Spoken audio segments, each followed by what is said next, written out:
Hello दोस्तों, आप सभी लोगों का बहुत बहुत स्वागत है, अभिनंदन है। एसएससी जीडी 21 मई की तीसरी शिफ्ट का एग्ज़ाम ख़त्म हो चुका था और जितने भी दोस्तों आज के पेपर में क्वेश्चन पूछा गया था इस क्लास के माध्यम से डिस्कशन करने वाले हैं।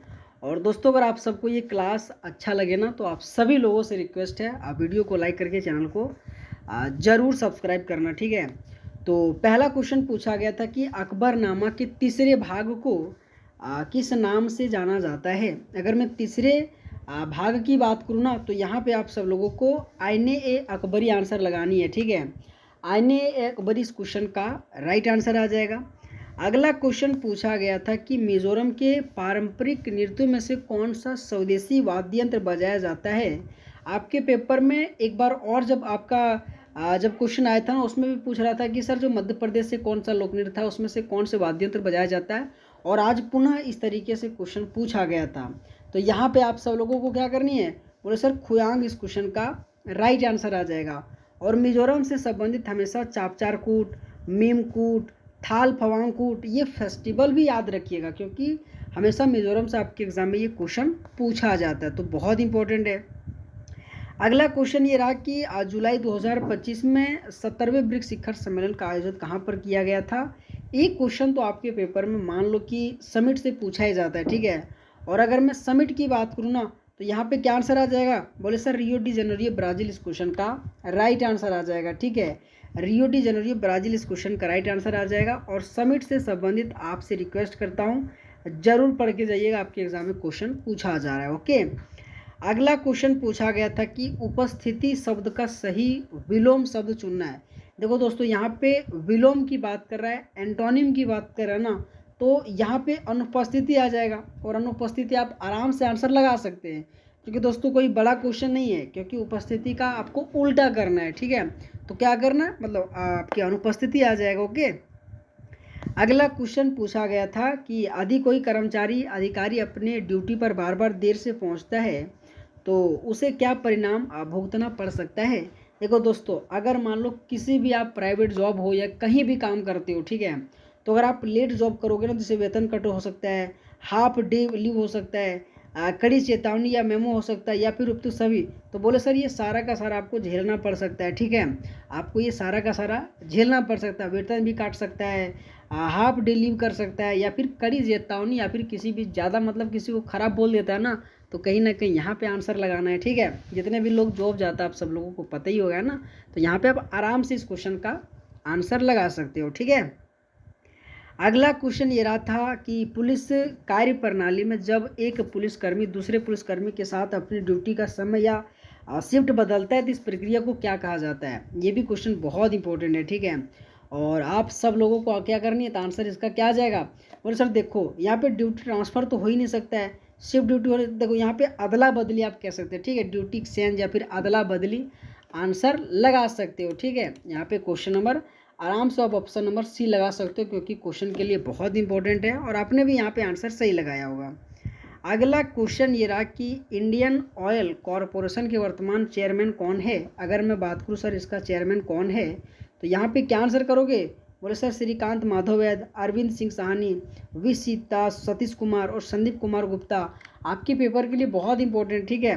तो यहाँ पे अरविंद सिंह साहनी इस क्वेश्चन का राइट आंसर आ जाएगा। और वर्तमान में कौन क्या है, ये भी टॉपिक आपके करंट से संबंधित बहुत इंपॉर्टेंट है, तो जरूर करके जाइएगा, ठीक है। जो मैं टॉपिक कह रहा हूँ दोस्त आपको क्या करना है, बढ़िया तरीके से पढ़ लेना है, क्योंकि क्वेश्चन पूछा जाएगा। अगला क्वेश्चन ये रहा कि निम्नलिखित में से झाड़ू शब्द का सही वर्तनी कौन सा है। देखो झाड़ू किस तरह से लिखा जाता है, बोले सर झाड़ू तो ठीक लिख रहा है, तो मेरे को कुछ यहाँ पे छेड़छाड़ करना ही नहीं है, ठीक है। यहाँ पे ऑप्शन और आप भी लगा सकते हैं, झाड़ू सही में लिखा है, ठीक है, इसमें कोई दिक्कत वाली बात नहीं है। अगला क्वेश्चन ये रहा था कि दुनिया की इकलौती ब्लैक टाइगर सफारी भारत के कौन से राज्य में स्थापित की जा रही है। अगर मैं ब्लैक टाइगर की बात करूँ ना तो यहाँ पे मध्य प्रदेश, उड़ीसा, राजस्थान, असम।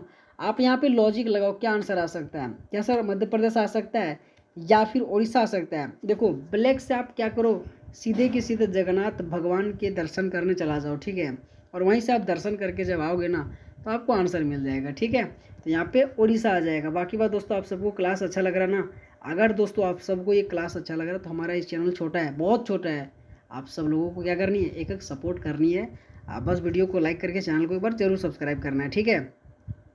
आइए दोस्तों अगला क्वेश्चन देखते हैं। अगला क्वेश्चन ये रहा है कि भारत में क्षेत्रीय परिषदों की अध्यक्षता का जो प्रमुख होता है ना, सो कौन होता है। अगर मैं क्षेत्रीय की बात करें ना, आपके क्या बोल रहा है, क्षेत्रीय की बात करूँ, जोनल काउंसिल्स की बात करूँ ना, तो यहाँ पे केंद्रीय मंत्री आ जाएगा, ठीक है। केंद्रीय मंत्री तो बहुत ही ज़्यादा इंपॉर्टेंट है। अभी आप देख रहे हो ना, जितने सारे चुनाव वगैरह वगैरह क्या क्या काम कर रहा है भाई, सब गजब वाली बात है, ठीक है। तो केंद्रीय मंत्री आ जाएगा। अगला क्वेश्चन की राष्ट्रीय मानव अधिकार आयोग NHRC, जिसे हम क्या कहते हैं, नेशनल ह्यूमन राइट, ठीक है, उनके अध्यक्ष की अधिकतम सेवानिवृत्ति क्या होता है। अगर मैं अधिकतम की बात करूँ तो 70 साल आ जाएगा, ठीक है। यहाँ पे क्या आ जाएगा, बोले सर 70 साल आ जाएगा, और आपको ध्यान रखना है। अगला क्वेश्चन कि भारत का सबसे पुराना भौगोलिक विभाजन कौन सा है। अगर मैं सबसे पुराना की बात करूँ ना, तो हिमालय, गंगा, प्रायद्वीपीय पठार, तटीय मैदान। तो यहाँ पे आप क्या क्या काटो पहले से देखो। अगर मैं बात करूँ सबसे पुराना की बात करें ना, तो आप गंगा मैदान सबसे पहले काटो, तटीय मैदान काटो, यहाँ पे आपको आराम से प्रायद्वीपीय पठार आंसर लगाना है, ठीक है। प्रायद्वीपीय पठार इस क्वेश्चन का राइट आंसर लगाना है।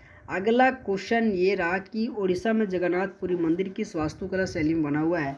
आपके SSC में दोस्तों मंदिर एवं शैली यानी कि टेम्पल से क्वेश्चन पूछा जाता है, आप जाके पेपर उठा लेना, ठीक है। और यहाँ पे जगन्नाथपुरी मंदिर की बात करें ना, तो द्रविड़ शैली क्या हो सकता है। बोले सर द्रविड़ शैली तो मेरे को तो नहीं लगता है, क्योंकि सर जो दक्षिण भारत की जो मंदिर होता है ना, साउथ इंडिया का, वहाँ पे द्रविड़ शैली का उपयोग होता है। लेकिन सर आपके उड़ीसा तो दक्षिण भारत का है नहीं, तो यहाँ पे ऑप्शन आप क्या करोगे, बोले सर ऑप्शन काट देंगे। तो यहाँ पे नागर या फिर कलिंग शैली जो कि इस क्वेश्चन का राइट आंसर आ जाएगा, ठीक है। यहाँ पे जरूर ध्यान रखिएगा। और हमेशा जगन्नाथ मंदिर जो है ना, उसी को ब्लैक पैगोडा के रूप में भी जाना जाता है, जो कई बार आपके पेपर में पूछा जाता है।